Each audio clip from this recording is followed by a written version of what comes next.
Bonjour, monsieur, dame. Fonction de degré 0 et de degré 1. Cette fois-ci, on va y aller avec la recherche de la règle.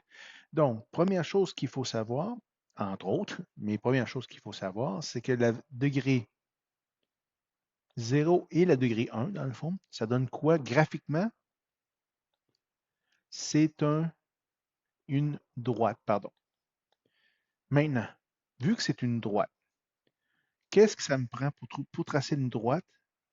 J'ai besoin, ça me prend 2 points pour tracer une droite. Peu importe.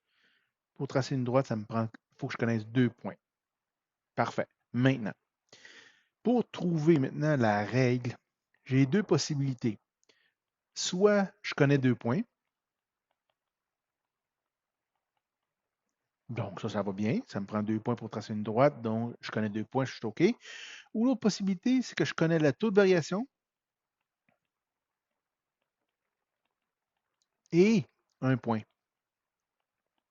Donc j'ai ces deux situations-là possibles. Allons-y avec des exemples plus concrets. Vous allez voir de quoi ça a l'air. Donc, supposons que je vous demande, tiens, bon, on va y aller avec, comme exemple, je vous demande la droite passant par les points A qui est 3, 5 et le point B qui est 7, moins 3. Voilà. Aucune idée de ce que ça va donner. Allons-y avec ça à ce moment-là. Donc,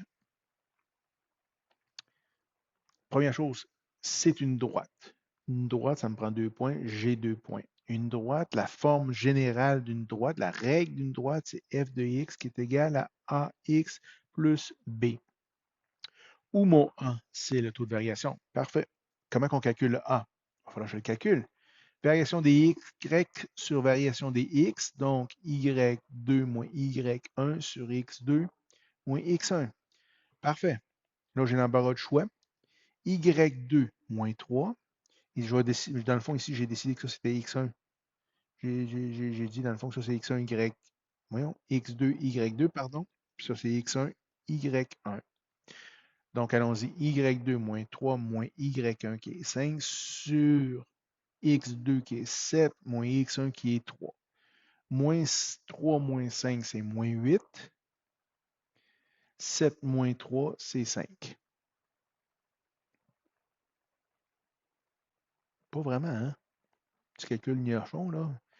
Donc, 7 moins 3, c'est 4. Voilà, ça va aller mieux. Merci.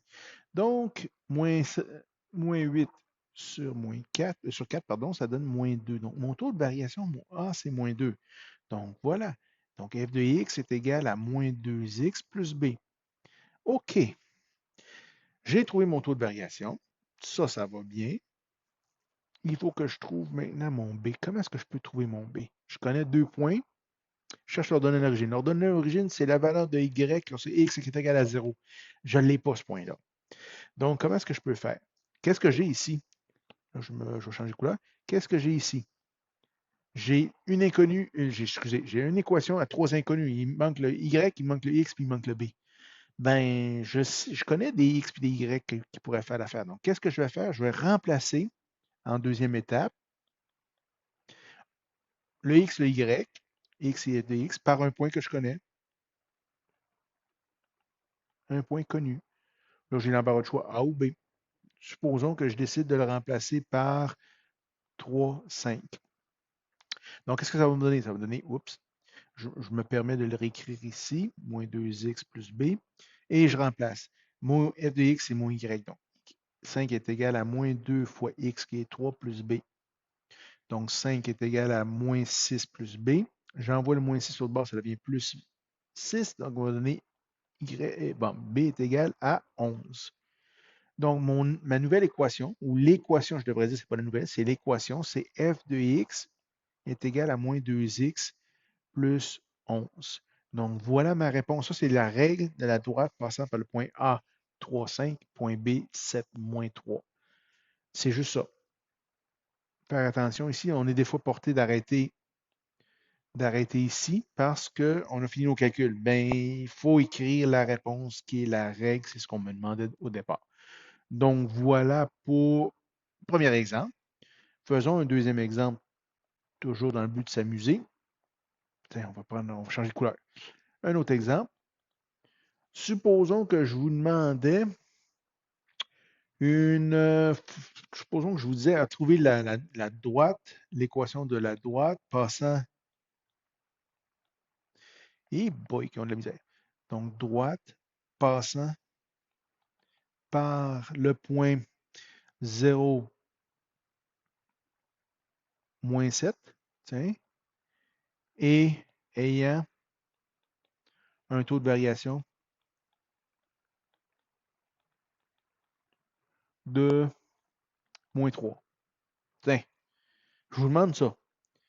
OK, donc je vous rappelle que la forme, ça c'est pas très visible, ça.